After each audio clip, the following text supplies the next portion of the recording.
isa sa mga tools ni Meta para mabilis dumami ang ating followers. Watch this. From this, click your name,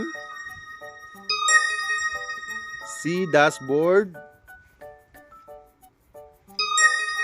click growth, scroll up, invite people to connect. Then, we have 15 people na nag-react sa content natin na hindi natin followers. Sila yung mga invite natin.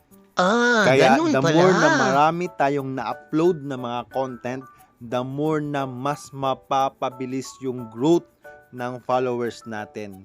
Kaya ano pang hinihintay mo mga ka-George? Mag-upload na tayo ng maraming content. That's it! Sana nakatulong mga ka-George. Please follow and share. Laging tandaan, lamang ang may alam.